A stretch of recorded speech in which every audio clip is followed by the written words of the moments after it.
Bismillahirrahmanirrahim. With the name of Allah, the most merciful and the beneficent. Assalamu alaikum students. Today our discussion topic is about unit number 9, all is not lost. ये जो unit है students एक nurse के बारे में है जिसने as a profession काम स्टार्ट किया है और वो जब दूसरे मरीज़ों को देखती है तकलीफ़ में तो वो बेचैन हो जाती है और वो अपनी एक्स्ट्रा एफर्ट्स करके जो है वो मरीज़ों को दोबारा ज़िंदगी की तरफ लौटाती है। ठीक है, ये एक मरीज़ के बारे में भी यहाँ पे डिटेल डिस्कशन होगी कि उसके पास किस किस्म का मरीज़ आया और उसने उस पर कितनी एफ़र्ट्स करके वो दोबारा जो है चलना फिरना शुरू हो गया। ठीक है, let's start our translation. It was the beginning of my profession as a nurse. सबसे पहले स्टूडेंट्स मैं आपको बता दूं, आपने डिफ़िकल्ट वर्ड्स मीनिंग जो वर्ड्स हैं उनके मीनिंग्स ज़रूर याद करने हैं। It will if you learn the meanings of difficult words it will be very easy for all of you to learn the translation. तो सबसे पहले आपके फिंगर टिप्स पर जो हैं वो वर्ड्स मीनिंग होने चाहिए। वर्ड्स मीनिंग को अच्छी तरीके से लर्न करने के बाद आपने ट्रांसलेशन स्टार्ट करनी है। It was the beginning of my profession as a nurse. एक नर्स के तौर पर ये मेरे पेशे का आगाज़ था। I worked in the intensive care unit. Intensive care unit को इसकी एब्रीविएशन है ICU ऑफ न्यूरोलॉजी वार्ड। मैं इंतहाई निगहदाश्त के मरकज़ के शोबा असबियात में काम करती थी। एज ए यंग प्रोफेशनल, एक नौजवान पेशावर के तौर पर आई विश्ड, मेरी ख्वाहिश थी टू सेव द वर्ल्ड, कि मैं दुनिया को बचा लूँ। आई वॉज एक्साइटेड, मैं पुरजोश थी to see patients making quick recoveries. Quick का मीनिंग होता है जल्दी, रिकवरीज का मीनिंग होता है सेहतियाब होना। फ्रॉम डिवास्टेटिंग, डिवास्टेटिंग का मीनिंग होता है तबाहकुन, एक्सीडेंट्स, हादसात। Yet I was pained to nurse those who were struck with acute neurological disorder. Neurological order कहते हैं असबी खलल से दो चार। ठीक है, अब बहामा हावड़ा जो ट्रांसलेशन है स्टूडेंट्स उसकी इस तरीके से होगी। तबाहकुन हादसात से मरीज़ों को जल्द सेहत याब होते देखकर मैं पुरजोश हो जाती थी, लेकिन शदीद असबी खलल से दो चार मरीज़ों की तीमारदारी करते हुए मुझे दुख होता था। यानी कि जो ज़्यादा जिनको प्रॉब्लम्स थी, जो ज़्यादा जो थे बीमार लोग थे, उनको देखकर ये परेशान हो जाती थी, तकलीफ़ में आ जाती थी। वन डे, एक दिन, standing at beside of a young bus accident victim, I wondered if she could make the same recovery as others. एक दिन एक बस की जद में आने वाली नौजवान लड़की के बिस्तर के पास खड़ी मैं इस सोच में पड़ गई कि क्या ये भी दूसरों की तरह सेहतयाब हो सकेगी।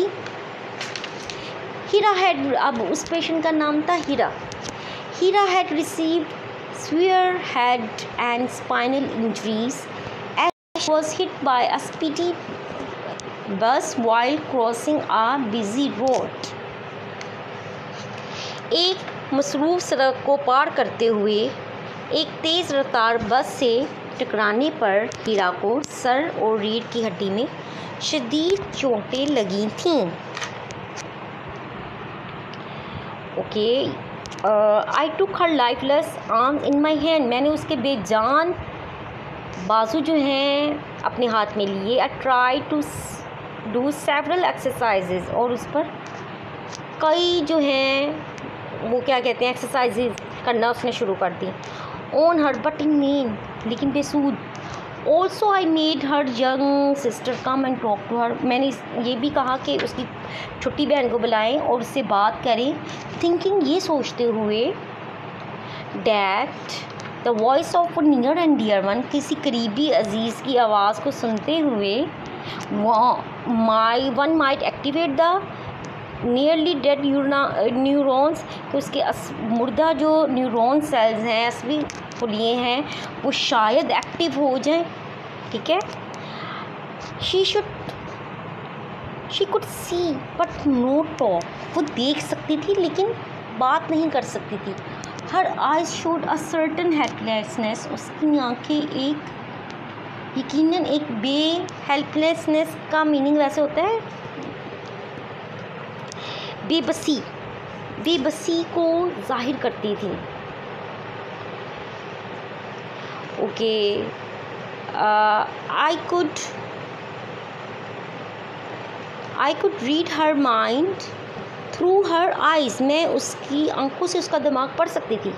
But has she wanted to say, शायद वो ये कहना चाहती थी प्लीज़ हेल्प मी, मेहरबानी करके मेरी मदद करें। A fellow nurse came near me and asked, एक मेरी साथी जो नर्स थी मेरे पास आई और उसने कहा Rahila what are you doing here, तुम यहाँ क्या कर रही हो? फाइटिंग अ लॉस बैटल, एक हारी हुई जंग के लिए लड़ रही हो? आई वॉज शॉक्ड, मैं हैरान हो गई एट फर्स्ट पहले, to hear a colleague making a hopeless comment, कि एक रफ़ीक़ाकार की तरफ से ऐसा मायूस कुन बयान सुनकर मुझे बहुत सदमा हुआ।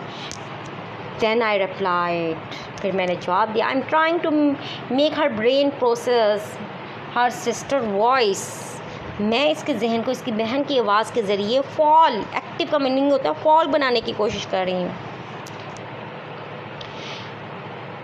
Also I am doing my best to ensure that her arms and legs का प्रॉपर एक्सरसाइज, मैं अपनी बेहतरीन कोशिश भी कर रही हूँ कि इस बात को यकीनी बनाऊँ कि इसके बाजू और टांगों को मुनासिब वर्जिश मिले। This might help her walk like a normal person, ये इसको आम लोगों की तरह चलने में मदद दे सकता है। मीनवाइल, इसी दौरान सीनियर डॉक्टर ऑन ड्यूटी, जो कहते हैं तजुर्बाकार डॉक्टर ड्यूटी पर आया, वॉक इन अंदर आया। He gave me an ironic smile, ironic smile कहते हैं तंज़िया मुस्कुराहट को, and said if you spend most of your duty hours on one patient, अगर आप अपने फ़राइज़ के बहुत से घंटे एक ही पेशेंट पर सर्फ कर देंगी, we will have to recruit कहते हैं भर्ती करें, more nurses to attend other patient, तो फिर हमें दूसरे पेशेंट के लिए, दूसरे मरीज़ों के लिए ज़्यादा नर्सें भर्ती करनी पड़ेंगी। Please go and see other patient, बराए मेहरबानी जाएं और दूसरे मरीज़ों को देखें। We do not have much hope for her, हमें इसके लिए कोई ज़्यादा उम्मीद नहीं है, यानी कि ये ठीक हो सकेगी। उसका कहने का मतलब था कि ये जो पेशेंट है, मुझे नहीं लगता कि अब दोबारा से चलना फिरना शुरू हो जाएगी, बजाय कि आप इसके ऊपर टाइम वेस्ट करें, आप जाके दूसरे मरीज़ों को भी अटेंड करें, उनको भी आपकी ज़रूरत है। उसका कहने का मतलब ये था, ठीक है। I don't think she can even walk again, मेरा नहीं ख्याल कि ये दोबारा चल भी सकती है, ठीक है। Okay students, I think so 3 paragraphs are enough for today. I hope so you have understood all the translation. If you haven't subscribed this channel, please subscribe this channel for more informative videos. आज के लिए इतना ही, मिलते हैं next video में। मेरी तरफ से अल्लाह हाफिज़। Please don't forget to like the video and share with other fellows.